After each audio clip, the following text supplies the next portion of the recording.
It really disturbs me, Rachel, when I hear people that's voted into office in Washington and they will vote against something that would help most American families across this nation.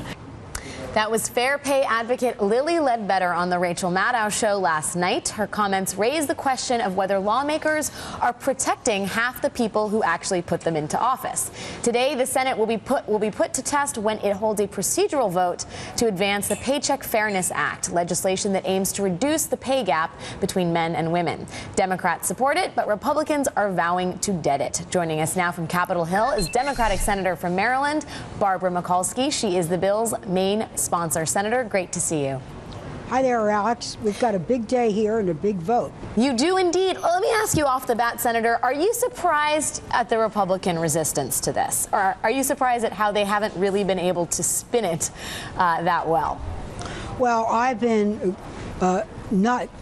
surprised at how they don't support equal pay for equal work, how they continue to muzzle their more moderate members who often seek a bipartisan solution, and how they would hide behind procedure to maintain the status or the stagnant quo in the issues around wage discrimination.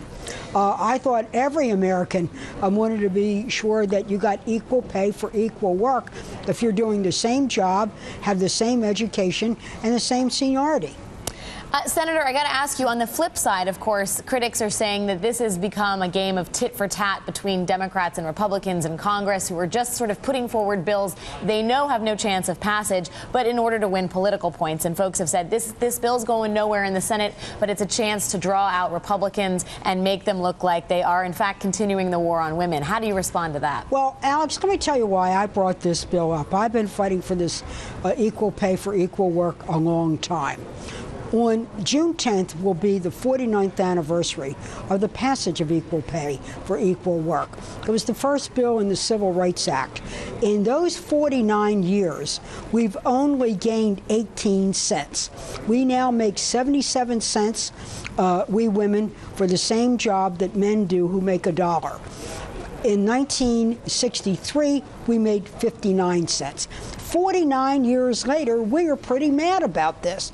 We are stymied because there are so many loopholes in the bill, and the Paycheck Fairness Bill closes the loopholes.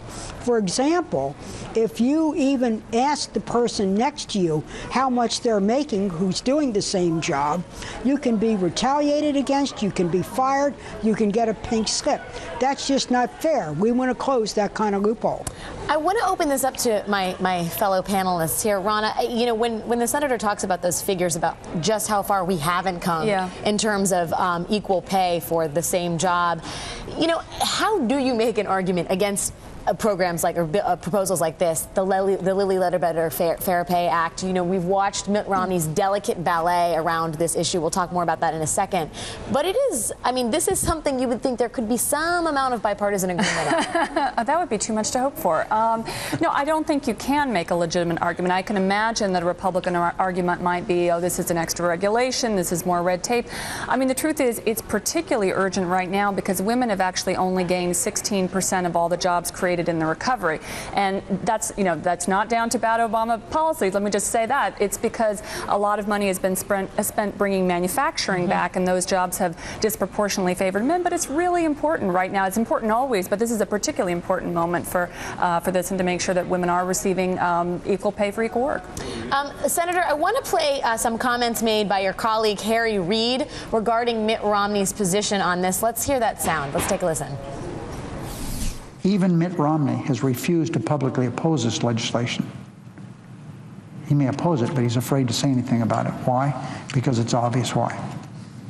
He should show some leadership, my opinion, Governor Romney, and tell his fellow Republicans that opposing fair pay for all Americans is shameful.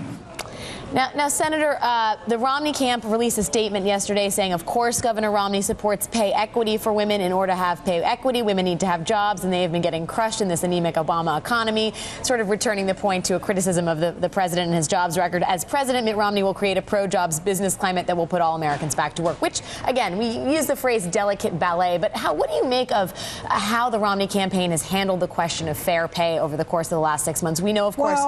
Go ahead. Sorry. Alex, I believe that there's words and there's deeds. If Romney was really serious about equal pay for equal work, he'd be working the phones today. He'd be on the phone with Mitch McConnell, the Republican leader, saying, let's move this bill forward.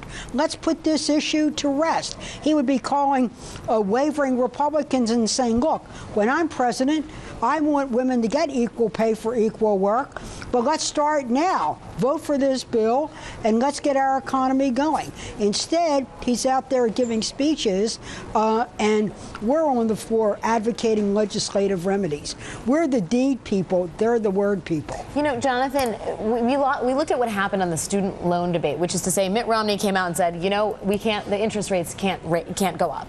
And effectively, Republicans in Congress had to fall in line. He could theoretically, as the senator says, say, I am for pay equity, and I want this should go forward. And of course, co-signing to a Democratic piece of legislation is not something he's likely to do. But in terms of the issue and sort of saying this is a priority, we have got to account for the discrepancy between women's wages and men's wages, or anybody's wages, as long as they're unfair. Right. Well, this is the one issue where I think you called it a delicate ballet that the governor has been dancing on this issue. This gets back to something we talked about earlier in the show, where you're trying to tie what Senator Reid, Majority Leader Reid, said in that clip about where's Governor Romney, and Senator Mikulski saying where's Governor Romney working the phones, tying congressional action to the titular head of the Republican Party, linking him to something that he clearly doesn't want to talk about. But what's interesting, this is an economic issue.